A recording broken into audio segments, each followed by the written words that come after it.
Ini azannya.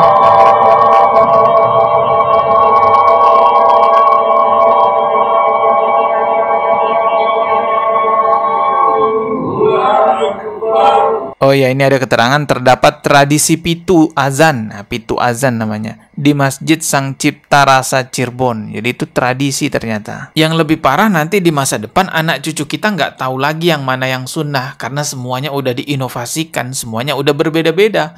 Nggak tahu lagi mana sunnah, mana bid'ah. Karena saking campur aduknya semuanya. Assalamualaikum warahmatullahi wabarakatuh. Tidak henti-hentinya inovasi dalam urusan agama terus bermunculan di tengah-tengah umat Islam Indonesia. Ya karena memang mungkin ada orang yang suka ya bikin kreativitas dalam urusan agama. Padahal perintah dari Rasulullah jelas sekali. Man amila amalan laisa alaihi amruna fahuwa raddun. Yang artinya barang siapa melakukan suatu amalan yang bukan berasal dari kami, maka amalan tersebut tertolak. Hadis ini menunjukkan bahwa kita sebagai umatnya Rasulullah Shallallahu Alaihi Wasallam beribadah itu hendaknya mengikuti Rasulullah Shallallahu Alaihi Wasallam. Ada begitu banyak sekali dalil-dalil yang secara jelas larangan berinovasi dalam urusan agama. Bahkan kita ketahui bersama bahwa ibadah kita itu diterima dengan dua syarat. Yang pertama adalah ikhlas karena Allah Ta'ala. Yang kedua, ittiba kepada Rasulullah Sallallahu Alaihi Wasallam. Dengan begitu jelasnya larangan berinovasi dalam urusan agama, berinovasi dalam urusan ibadah, membuat ibadah-ibadah sendiri, jelas sekali larangannya. Tetapi tetap saja ada yang selalu saja berinovasi dengan alasan, ini kan baik, ini kan urusan kebaikan. Kalau memang itu baik, pasti Rasulullah dan para sahabat dahulu yang melakukannya, karena Rasulullah dan para sahabatlah yang lebih tahu urusan agama daripada kita semua. Orang-orang yang selalu berinovasi dalam urusan agama karena alasan ini baik, secara tidak langsung menghina Rasulullah dan para sahabat, seolah-olah dia lebih tahu kebaikan tentang persoalan agama daripada Rasulullah dan para sahabat. Baru-baru ini muncul sebuah video yang memperlihatkan seseorang azan secara berjamaah, teman-teman. Dan katanya sih itu azan pitu namanya ya. Coba kita lihat videonya. Dari namanya aja kita tahu ini sepertinya buatan daerah tertentu ya. Buatan dari suku tertentu, karena pitu itu kan bahasa daerah. Azan pitu namanya. Oh ya, ini ada keterangan terdapat tradisi pitu azan. Nah, pitu azan namanya. Di Masjid Sang Cipta Rasa Cirebon. Jadi itu tradisi ternyata. Ini azannya.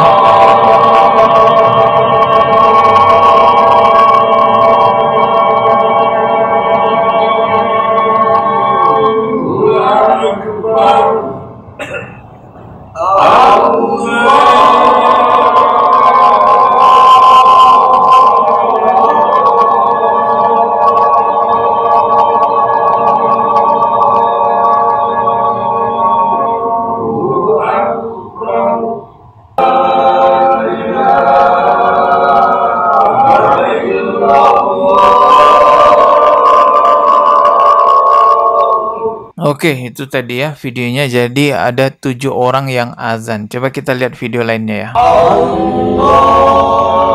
Ya, sepertinya ini masih di masjid yang sama ya. Cuman beda seragam aja. Tadi putih, sekarang seragamnya hijau.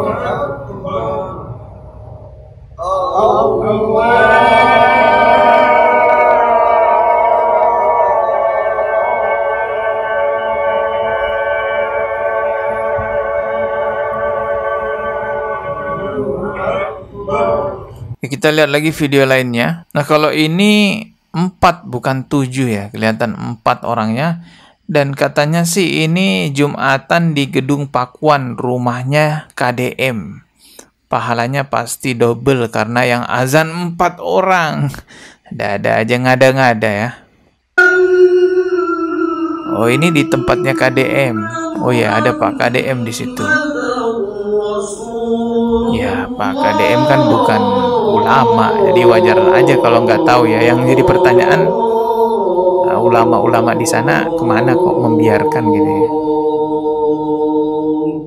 Oke, itu tadi video-videonya. Ibadah kalau dikaitkan dengan tradisi, ibadah kalau mengikuti tradisi, ya jelas ibadah tersebut akan rusak. Ritual ibadah itu ya akan berbeda-beda nantinya. Kan setiap suku beda-beda tradisinya. Suku A azannya 4 orang, suku B azannya 7 orang, suku C azannya 10 orang. Jadi rusak agama kita. Tidak ada kesatuan. Akhirnya terpecah belah. Tidak lagi bersatu sebagaimana kita mengikuti satu panutan kita bersama, yaitu Rasulullah Shallallahu Alaihi Wasallam. Kalau berbeda cara ibadahnya, fikih beribadahnya, karena masing-masing punya dalil sunnah, dalil syar'i, nggak ada masalah. Seperti 4 imam mazhab, kan ada perbedaan di antara 4 imam mazhab, tapi itu berdasarkan dalil syar'i, bukan berdasarkan tradisi. Kalau ibadah dibedakan berdasarkan tradisi, wah rusak agama kita. Yang lebih parah nanti di masa depan, anak cucu kita nggak tahu lagi yang mana yang sunnah, karena semuanya udah diinovasikan, semuanya udah berbeda-beda.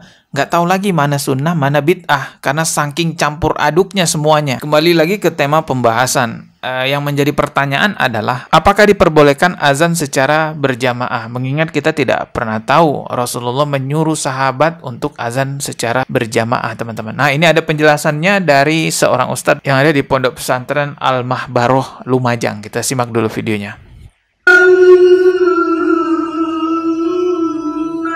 Adzan berjamaah seperti di video ini bagaimana hukumnya? Jadi ada 2 bentuk dari adzan berjamaah. Dia adalah suara yang serempak disuarakan oleh lebih dari 1 muadzin, dan jika dilakukan di satu tempat yang sama dan di satu waktu yang sama. Ini adalah model pertama. Model kedua akan kita bahas nanti. Sejarah awal dari munculnya adzan model ini berasal dari zamannya Hisham bin Abdul Malik dari dinasti Umayyah yang wafat 125 Hijriah. Dia pertama kali mengadakan perbuatan ini, dan para ulama mengatakan hukumnya adalah termasuk bid'ah yang tercela. Ini disampaikan oleh Ibnu Taimiyah rahimahullah, yang beliau mengatakan bahwa ini tidak disyariatkan dengan kesepakatan seluruh ulama. Nah, ini tidak disyariatkan dengan kesepakatan seluruh ulama. Artinya ini bid'ah ya.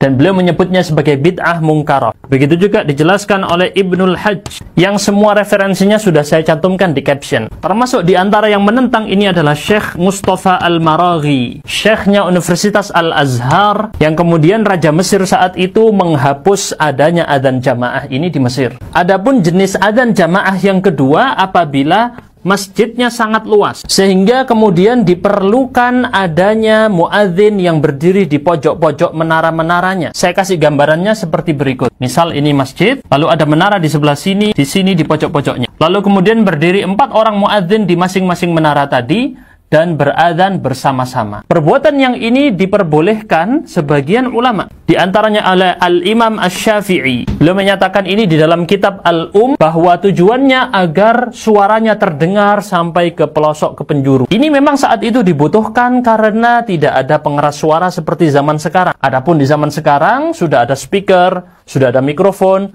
hal ini tidak lagi dibutuhkan. Kalau teman-teman ada pertanyaan yang lain, boleh tuliskan di kolom komentar.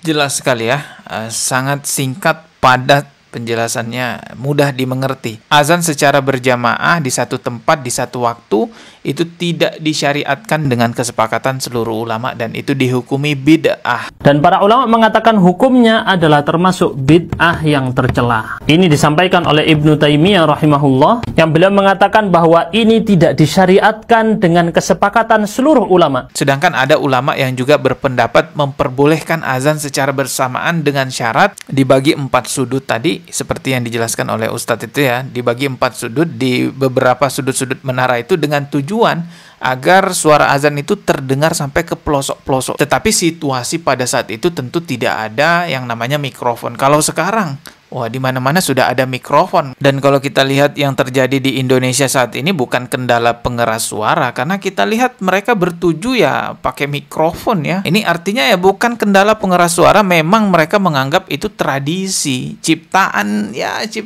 tradisi mereka. Kalau bicara kendala mikrofon, kendala pengeras suara, di zaman Rasulullah juga nggak ada pengeras suara. Bilal bin Rabah ya azannya sendirian. Ya semoga ada ulama setempat daerah tersebut yang mengingatkan lah ya untuk kembali kepada tuntunan yang benar sesuai dengan sunnahnya. Sebagai umat Islam kita tidak dilarang melaksanakan tradisi selama itu tidak bertentangan terhadap agama kita, tidak merusak agama kita. Ketemu lagi di video berikutnya, subscribe dan juga loncengnya ditekan sebagai notifikasi. Wassalamualaikum warahmatullahi wabarakatuh.